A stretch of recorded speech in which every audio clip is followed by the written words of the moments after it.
Good morning, ladies and gentlemen. Welcome to my new video. In today's video, I'm going to be talking about all the latest events that's been happening in around the world. And also, guys, if you can like and share, it will be really helpful, especially if you watch the video from start to end. That really helps the algorithm. In fact, that's the only thing YouTube looks for at the moment. So without further ado, let's start the show. So you can see from the picture, you have a new leader in Iran, new Islamic leader, the and he is Grand Ayatollah Khomeini's, the late Grand Ayatollah Khomeini's son. And you can see from this report, I picked up this report from like a week ago when Khomeini was killed, his father, I mean. And you can see there's a lot of reports coming out that he was killed as well in the same airstrike. But he wasn't killed in the same airstrike. He actually survived. So what you have here, you know, this is one guy that Trump did not want to get into power. Because if you guys remember, a few days ago, they asked Trump who does Trump want to be in power in Iran, and Trump says, oh, he wants to help pick a leader. He should be involved in picking a leader or something along those lines. Like Trump, like there's no need for any democracy. America picks the leader basically, like in Ukraine and other places. So he is one leader the Americans and the Israelis didn't want, and guess what? The Iranian people got him in, and there's street celebrations all across Iran celebrating him coming in. So what you have here is his father obviously got martyred, so he's already a hero. He's well respected, and he's 50 years younger or something. I think no, I think he's 30. Yeah, about 30 years younger. He's 50, and he's much younger. However, the Americans and the Israelis have killed his father, killed his mother, I think killed his wife, and killed his son. So you can imagine. Can you imagine a leader where America has killed literally every member of your family? And this is one leader that's not gonna, you know, that's not gonna basically get along well with America. It's not gonna get along with Trump because he cannot even communicate with Trump because Trump killed his father and his family. So it's going to be extremely difficult for United States to have any diplomatic relations with him. However, the way it stands right now, America has burnt all its bridges with Iran anyway. I mean, they have killed the leader, they have bombed the country, they have blown up civilian infrastructure, they have blown up schools. Even though Trump denied blowing up that school, by the way, he said that Iran did it. But then later, the Pentagon released a report, or it was a news report saying that it was actually a Tomahawk missile that killed all those schoolgirls in that school, and they shot the school twice. So it wasn't a mistake; it was direct hit into the school. So the Iranians are extremely, extremely angry with America at the moment because if you have been following this story, you would know that before they went into Iran, they there was a massive protest in Iran with lots of anti-government protests and things like that. So Trump and the Americans and the Israelis wanted to go in and they wanted to help these people rise up. So they promised that they would go in and blow up some military installations and they will help these people rise up against the government. But did they attack military installations? No, guys. They literally blew up on the first day. They blew up a school, killed those schoolgirls. They blew up and killed the leader, Grand Ayatollah Khomeini, who wasn't just the leader of Iran, by the way. He was a Shiite leader. And the Shia, there's around 300 million people, all in different countries in the region. And also, they started yesterday. They started blowing up all the oil facilities. desalination plants. So you tell me, guys, is this a war against the government or is this a war against the people? Obviously, it's the people, because if you start destroying salination plants and oil, that's going to affect everyone. It's not just going to affect the government. And so there's nobody rising up in Iran, mainly because people in Iran, they're not stupid. They've seen what America has done in Iraq for 10 years or 15 years, and in Afghanistan. They do not want their country to be run by the Americans, same as what they did to Iraq.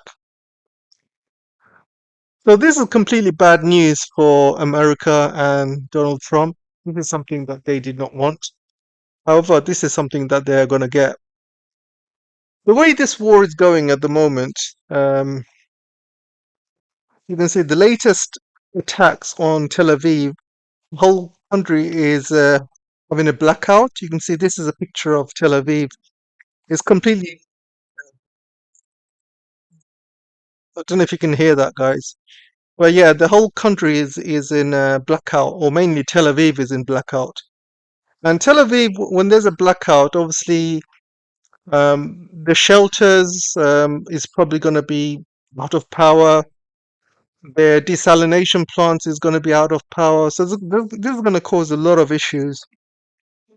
And this is all because of Israel attacking Iran's oil facilities yesterday and desalination plants.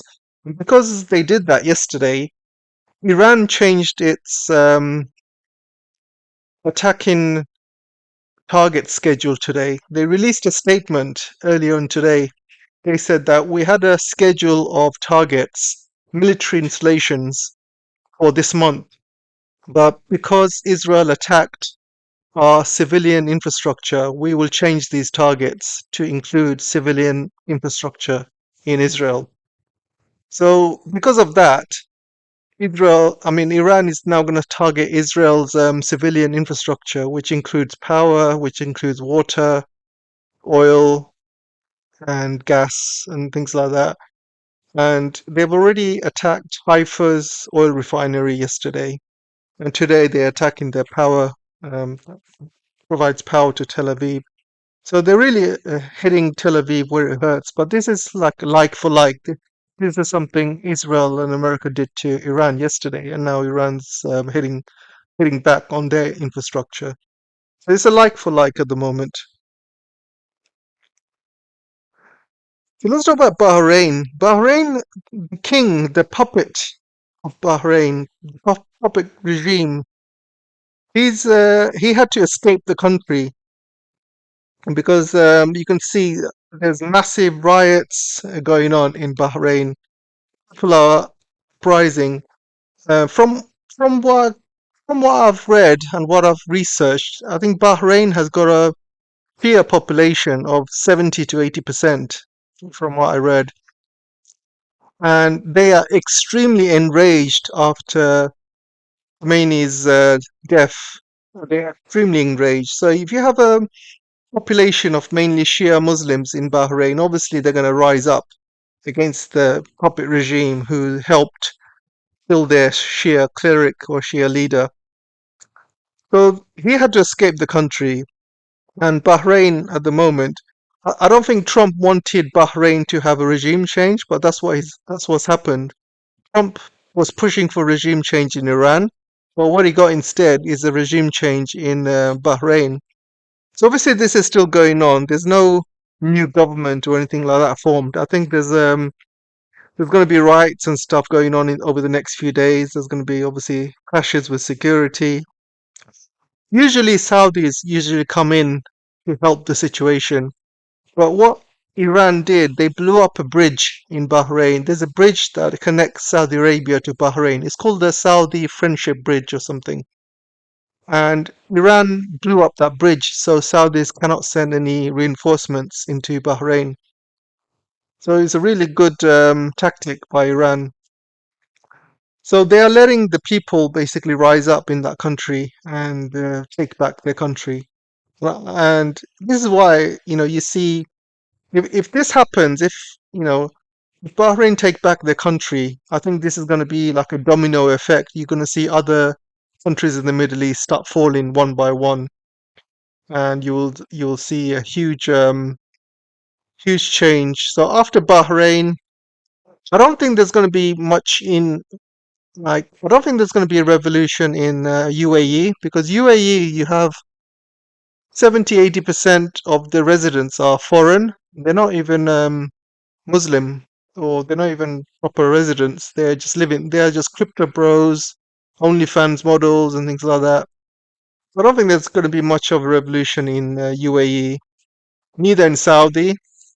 Um, Qatar, I don't think you will get much in Qatar, to be honest. But I think every other country you might. Bahrain is the main one with the large Shia population, so I think at this moment it could be just Bahrain. But we'll see if there's others fall into place as well. But yeah, this is really terrible news for Trump. He is literally losing in every aspect of this war. He's losing. He's having regime changes in places he doesn't want. And Bahrain has also got a huge American military base in Bahrain. They have the CENTCOM headquarters in Bahrain. They have a huge naval base in Bahrain, a huge one of the biggest. So if they take over the country, obviously they're going to want these U.S. troops out, and so Americans will obviously lose that base. They'll probably lose the bases in the rest of the Middle Eastern countries. They will not, they will not want an American base anywhere near their country anymore after this, because America having an American base just makes you into a target. So after this war, there's going to be a huge change in the Middle East. A lot of countries will look to, I think they will look to Russia and China for security, because Russia and China are providing a lot of help to Iran, and they're watching. These Arab countries are watching. But America and Israel is not really providing much help to Arab countries. They've taken all the anti-air missiles, all to protect Israel. America is doing everything to protect Israel, but they have left all these Arab countries hang out to dry. They do not care about Arabs. I think the Arabs are realizing all these military bases in their countries are not to protect the Arabs, they're only to protect Israel, because these military bases house radars, early warning systems, but these early warning systems are for Israel's protection, which means if there's any missiles going towards Israel, they have more time to prepare. So it's not really there to protect the Arabs. Really, it's everything's there to protect Israel, and the Arabs have just been used and abused. So I want, I wanted to sort of talk about Modi actually. So the thing is, right? It's really funny. I've been looking at lots of Modi memes over the last few days. Even the Indians are making fun out of Modi.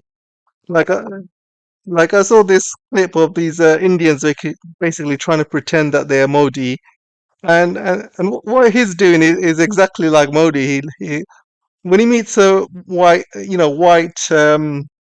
leaders, he laughs in a funny way.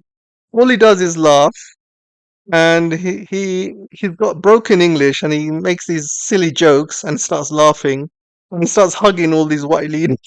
So funny, and I just found like all these Indians are like absolutely turning on Modi right now, and there's a lot of Indians I've seen online who are really turning on him. And they're turning on him because Modi has made India into a laughing stock, and I think a lot of Indians are waking up because a few days ago Scott Bessent has come out and said India are good actors. They are good like boys, or they're good slaves basically. And we give them a permission for 30 days to buy Russian oil. India is the only country in the world where America gives them permission to buy Russian oil. every other country doesn't need any permission. And I just find it so funny because wasn't it a few years ago where all the Indians thought that India is a superpower? So if you're a superpower, why do you need permission to buy oil from Russia? Why? Give me a reason why. If you're a superpower, you have to get permission from your masters in America to buy oil. And what Modi did was he was buying some Russian oil at a discount. And because America told him not to buy Russian oil, he stopped buying Russian oil only, temporarily. And then suddenly the oil prices shot up because of this war in Iran. And America has said to India, okay, you can buy Russian oil now, no problem. You got a 30-day, you got 30-day extension. So when India went back to Russia, Russia says, okay, we will sell you the oil, but we can't give you the discount anymore. Now you have to pay the full price, which is the current oil price. I think it's around 120 when I last checked.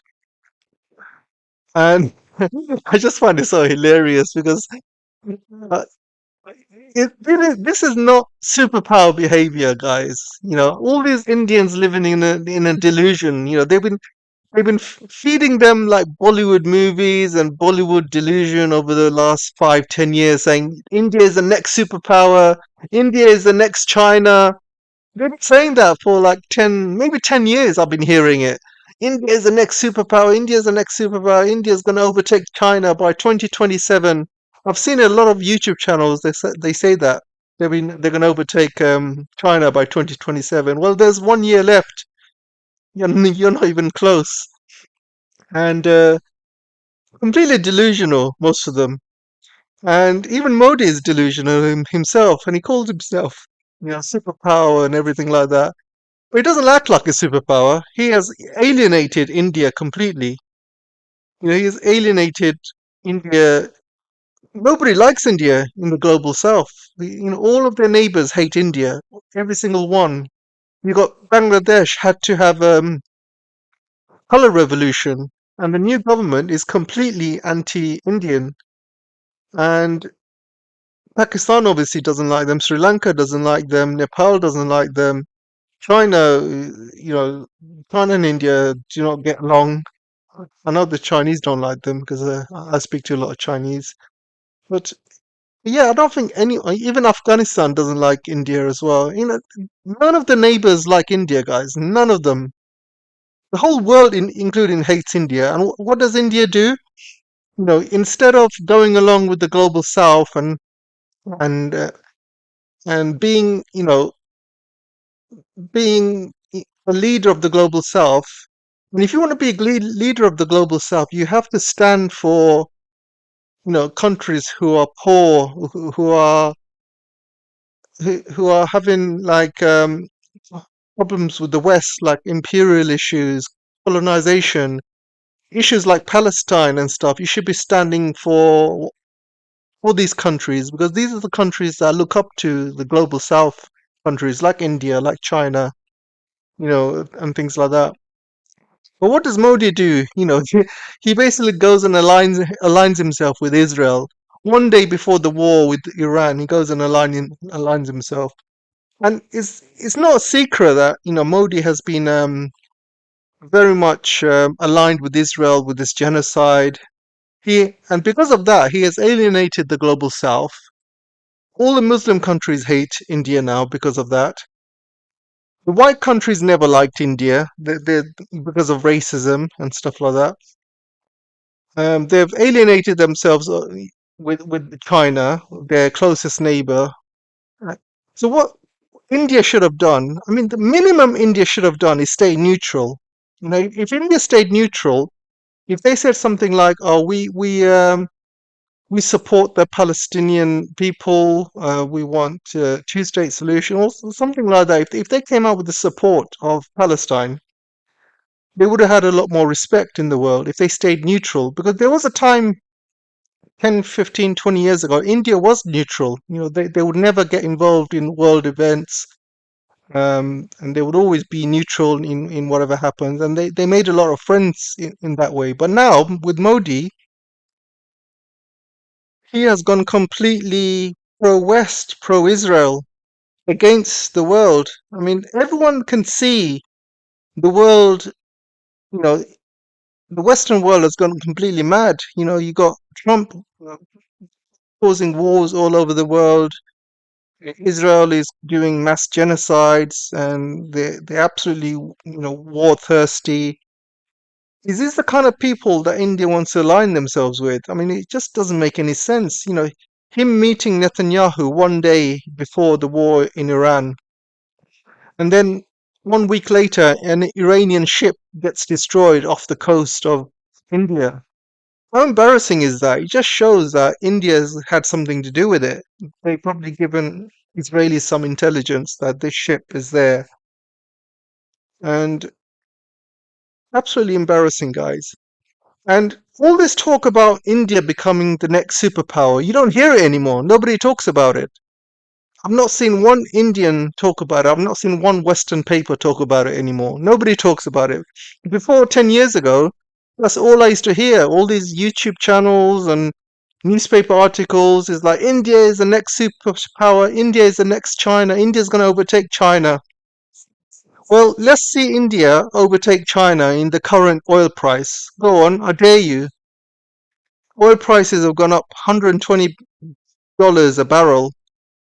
So we'll see if India can become a superpower with those kind of prices. If India aligned itself, you know, in the Middle East as a neutral partner, they would have had some good discounts from the Middle East, because what does Middle East have? They have a lot of oil, and Modi could have had discounts from Iran, even if they aligned themselves with Iran. But no, they completely aligned themselves with the West, and the West, because the West tells India what to do. The West tells India, you can't buy Russian oil anymore, or we're gonna give you tariffs. So Modi gets scared, so he doesn't buy any Russian oil just to please Trump. And then Trump says, "Oh, you cannot do any business with Iran, otherwise we're going to give you tariffs." So Modi stops doing any business with Iran. What kind of superpower behavior is this? Where is your sovereignty? You know what? Where is your independent foreign policy? There is none. You're letting Washington run your foreign policy. It just shows the world you're just a bunch of puppets. Absolutely embarrassing, guys. And India is never going to be a superpower. You think the West is going to allow India to turn into another China? Because what what does that mean? That means that if India becomes like China, I'm not saying they will, but if India does become like China, a global superpower, manufacturing superpower, what does that mean? That means that the Western companies are going to go further behind. There's going to be more competition. So do you think the West will allow India to become powerful? No, they won't. They will keep India poor. The West's strategy to keep the world poor. And it's basically with China's hard work that they have come to this position. But the West has done everything they can to keep China poor, but they failed. They've been placing so many sanctions on China. They had an arms embargo in the 70s. They had even though China was added to the World Trade Organization, they had all these restrictions on China as well. They banned China from the International Space Station. There was so many restrictions on China, and even with the chip wars as well. They tried everything to kind of stop China's growth, but it hasn't worked. China's been fighting on, and this is why China's become a superpower, because every obstacle the West tried to throw at China, China's managed to overcome it. And what obstacles have they put in front of India? India's already fallen over the obstacles. They can't get past it. I'm talking about the tariffs even. They can't get, all it takes is a couple of tariffs and India's manufacturing superpower status is all destroyed. All it takes is oil prices to go up. When China was growing its economy, the oil prices were very cheap back then. Oil prices were cheap. The global, the world was in a better place. There was a lot more peace in that time as well. Apart from the Iraq War, um, I think two Iraq wars and Afghanistan, which was the war on terror. But China was powerful way before that, and those times will never come again, guys. Never again. I think we're going to see high price of oil for a long time. We're going to see global instability. We're going to see wars everywhere. This is not an environment to grow your economy with, and this is why India is going to really struggle.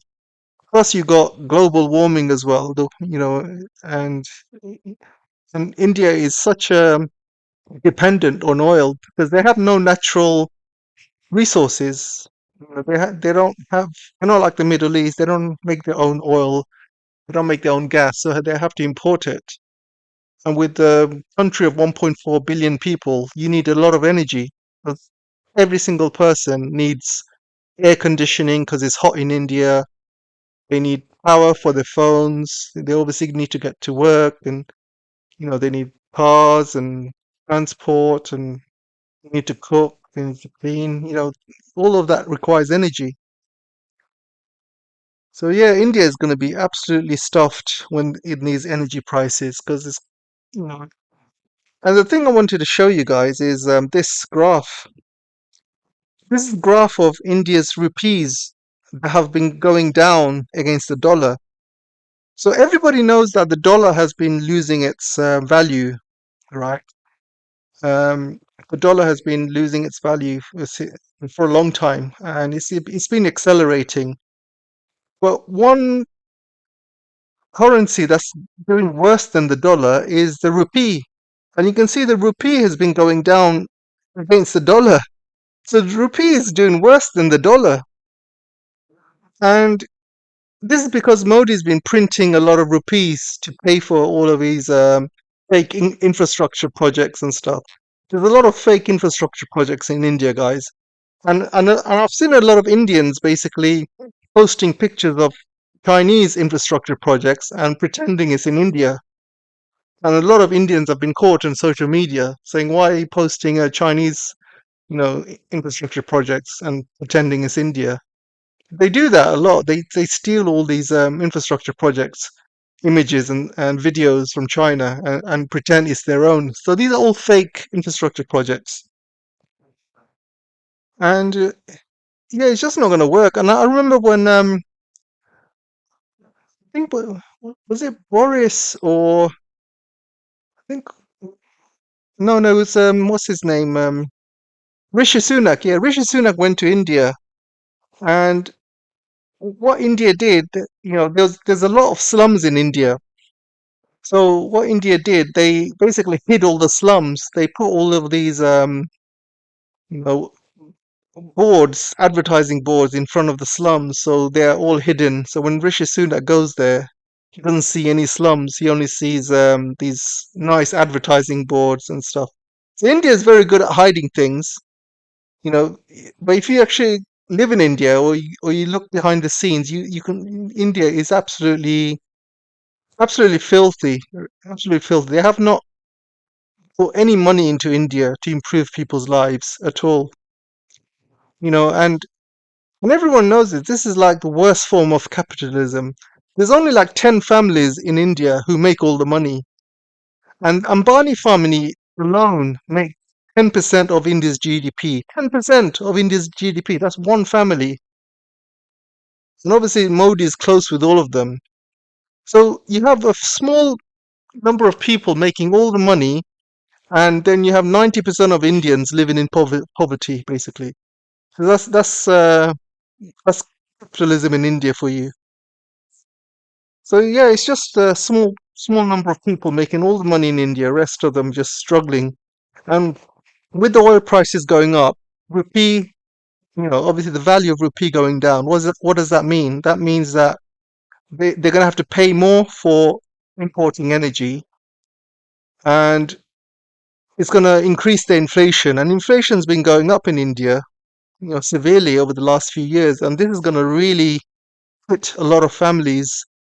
A lot of families are not going to be able to eat or heat their homes or have air conditioned because it's going to really hurt them. So yeah, India there's going to be one of the India's going to be a major country to collapse soon, very soon, guys. Watch this space. Okay, so what are the stories have I got to talk about? Oh yeah, so Trump has basically sent this message out saying that these short-term oil prices, which will drop rapidly when the destruction of Iran nuclear threat is over. And all the Fox News networks and all the American channels, they're all saying the same thing. They're saying short-term gain, long-term benefit, or something like that. No, short-term pain, long-term gain. That's their motto. And all the news channels are following that thing. This reminds me of Trump during COVID.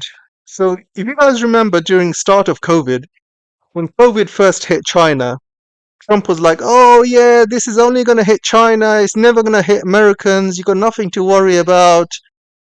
And then a few Americans started getting it. He goes, "Oh, don't worry. These COVID things. It only affects Chinese people. It doesn't affect white people. Don't worry about it. This is you'll be fine." Then more and more people started getting sick, and then he was like, "Oh, don't worry, just have some bleach and you'll be fine," or something along those lines. And then more and more people got sick, and then he was like, "Okay, lockdowns, okay, vaccinations." You know, it's almost like that. He doesn't seem to react to problems that's happening around the world. He doesn't see he always wants to put a spin on it. He doesn't want to deal with anything. He's almost like a child. Even if there's a major problem, it's like, "Oh, don't worry about it. Don't worry about it," until things really mess up, and that's when he starts panicking. So with the oil prices in America, only obviously few people will make money in America, like all the oil companies, like Exxon, Chevron, and all the oil barons. They will make a lot of money, but ordinary people will suffer because when they buy gas for their cars, or travel, or need or pay for energies and stuff, that's gonna cost them more. It's not gonna cost Trump because he's a billionaire already, so this is not gonna affect him or his billionaire friends. This is only gonna affect the ordinary Americans. And already the pump prices are shooting up. They're almost double now compared to a week ago. And I think if it goes up any further, there's going to be major problems, and he's going to have issues selling this war to the American people. You know, he was elected to be America first. He was elected. He said he promised the American people no more wars, no more foreign wars. It will be America first only. But he lied. He got himself into power. Once he's in power, basically he's just doing whatever he wants. He's helping his Israeli friends mainly, helping Netanyahu. He's Israel first, and yeah, he's not done anything for the economy, not one thing, guys. When's the last time you heard Trump talking about what he's done for America, what he's done for the American economy? Nothing. He's done absolutely nothing. Since he came into power, all he's been doing is getting involved in foreign wars. First he started attacking Yemen. Then he started attacking Venezuela and kidnapped the leader. Now he's after Iran, and then he keeps boasting about he's a man of peace. He stopped all these wars. He's starting world wars. Um, Yeah, absolutely crazy. Anyway, that's all for today, guys. Let me know what you guys think, and I'll see you in the next video.